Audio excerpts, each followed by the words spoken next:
I hope you enjoy this review and find it helpful in your studies. You can get full ad-free access to the MedEd 101 Nursing Pharmacology Review course at meded101.com/nurse. MedEd 101's Nursing Pharmacology Review course is built to make meds finally click. You'll get nearly 20 hours of ad-free, on-demand video lessons, downloadable slides you can study from, over 40 cheat sheets and study guides, and practice questions to assess what you know. Whether you're preparing for exams or building real-world confidence, this course is designed by pharmacology experts for nurses. Stop memorizing, start understanding pharmacology at meded101.com/nurse. In this section, I'm going to cover insomnia medications. So a little bit of basics about insomnia. There are varying types of insomnia, if you will, I guess.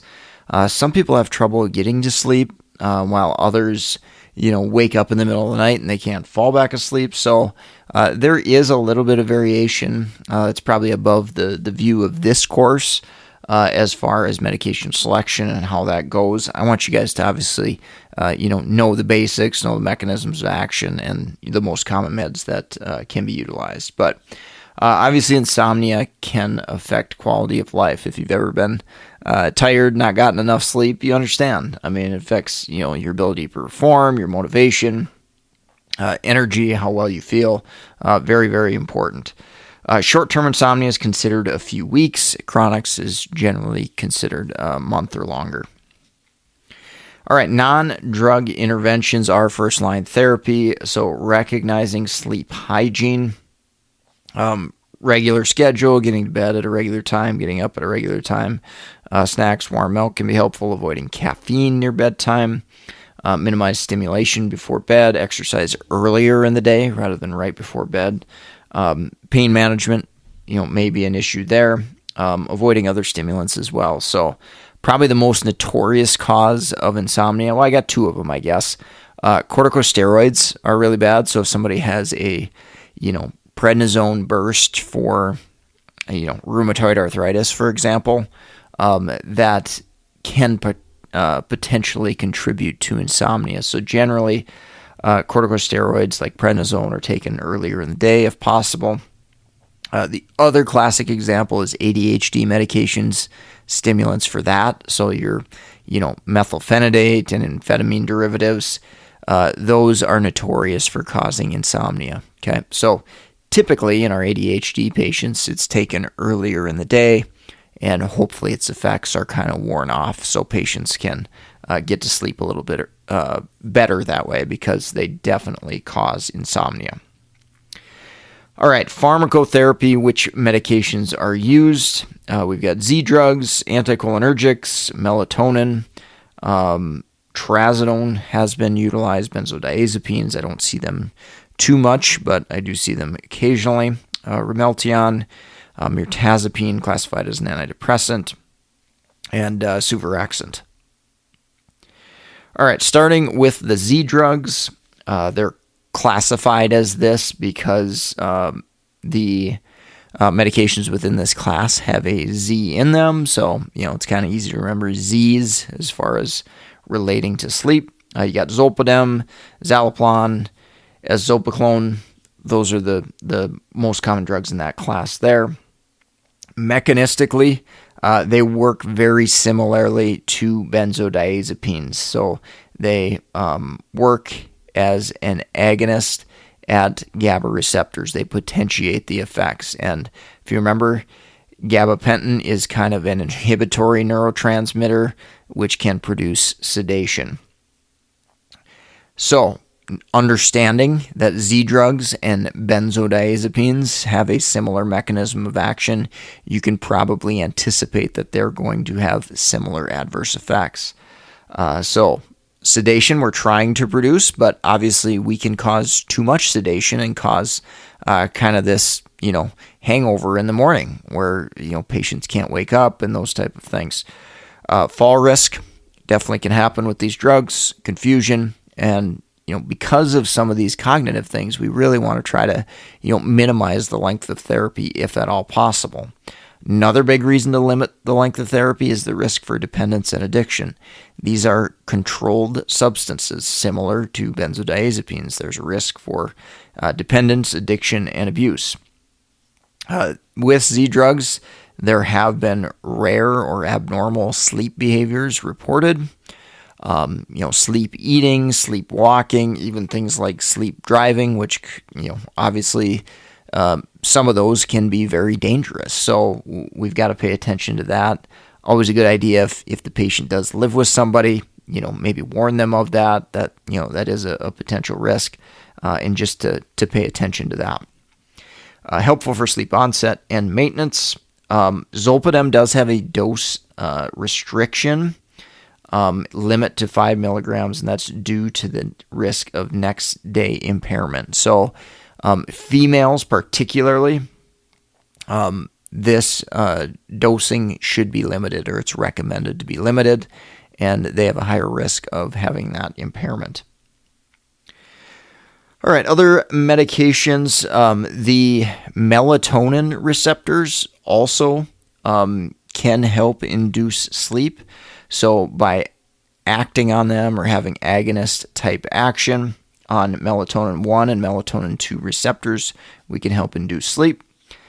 Again, pretty much any medication that works as far as a sedative type med, we can cause dizziness, we can cause fall risk and those type of things. Suvorexant, a newer type agent. We've also got a couple others in that class now. This is what's called an orexin receptor antagonist, and the blockade of that receptor can produce some sedative type properties. Big things here, CYP3A4 interactions, important to pay attention to. Similar adverse effect profile to benzodiazepines and Z drugs overall. It is a controlled substance similar to those meds as well. More expensive and can be helpful for both onset and maintenance.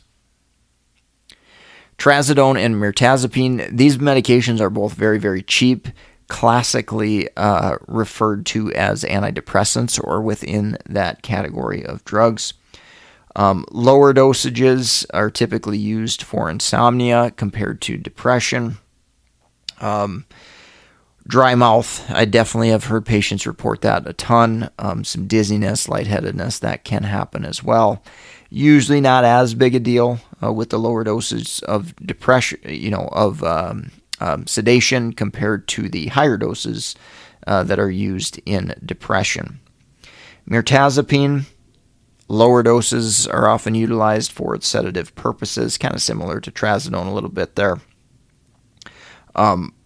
Probably the most common situation I see this used in is a patient that's struggling with insomnia and they have weight loss and poor appetite. So Remeron tends to be appetite stimulating. So that can definitely be a negative. So if you've got an obese patient already, mirtazapine is probably not a good choice as far as insomnia management. Melatonin, I see tons of patients pick this up and use this, available over the counter. Considered safe by many patients because it's natural, and I do the air quotes there, which you can't see. Nothing is safe. I mean, it's just dependent upon the dose and that type of thing. Obviously, if you took too much melatonin, you could run into some risks and get plenty of adverse effects. I would say, most often, patients might report that they feel a little lethargic in the morning. Generally, I don't see too many, adverse effects from melatonin. With that said, we're probably using lower over-the-counter dosages. But as we escalate the dose, you're more and more likely to see some of those adverse effects. Hyperprolactinemia is kind of a rare one. So this is an elevation in prolactin blood levels, which can be problematic in females of childbearing breastfeeding age, as well as increase the risk for sexual impairment in males as well. So something to pay attention to. Usually it's at higher and higher dosages that's going to happen, but in rare cases I have seen it come up or at least need to be monitored for. Not a ton of clinical trial evidence, but some patients will certainly swear by it. It's over the counter, available as a supplement. In patients that can't take, won't take, or intolerable of anticholinergics and Z drugs and things like that, it may be a potential option there. And then those anticholinergics, I generally encourage patients to steer clear, particularly if you're above the age of 60, 65, 70. They can cause those anticholinergic effects that I've talked about in previous lectures: urinary retention, dry eyes, dry mouth, increased fall risk, constipation, confusion. Okay, so there's plenty of negative adverse effects associated with anticholinergics. From an over-the-counter standpoint, it's important to remember anything that's labeled as sleep or PM or anything like that. Typically, it's going to contain an over-the-counter first-generation anticholinergic, and it's probably most likely, diphenhydramine or doxylamine is really common as well. So you can anticipate that most of those, over-the-counter medications labeled as sleep or PM or nighttime, they're going to contain a sedative, older anticholinergic medication. But again, that goes back to the point: make sure we're looking at medication labels. Super, super important to do that and recognize, what drug is actually in this product. Antipsychotics for sleep. So there are plenty of antipsychotics that are sedating. These should be avoided for sleep. The exception being, obviously if a patient has schizophrenia and we've got a compelling indication, if they have, hallucinations, psychosis, other situations where an antipsychotic might be justified, we could use this as kind of a dual indication or a dual purpose for using an antipsychotic. In my experience, quetiapine tends to be one of the more sedating ones. That's probably the one I see used the most at night if an antipsychotic is indicated. I've spent over a decade teaching pharmacology, and I hope you enjoy this review and find it helpful in your studies. You can get full ad-free access to the MedEd 101 Nursing Pharmacology Review course at meded101.com/nurse. In addition, you'll get nearly 20 hours of ad-free, on-demand video lessons, downloadable slides which you can study from, over 40 cheat sheets and study guides, and practice questions to assess what you know. Whether you're preparing for exams or building real-world confidence, this course is designed to teach you things that matter on the test and in practice. Help support me in my mission to provide free, high-quality pharmacology education. You can do that by going to meded101.com/nurse and checking out the MedEd 101 Nursing Pharmacology Review course.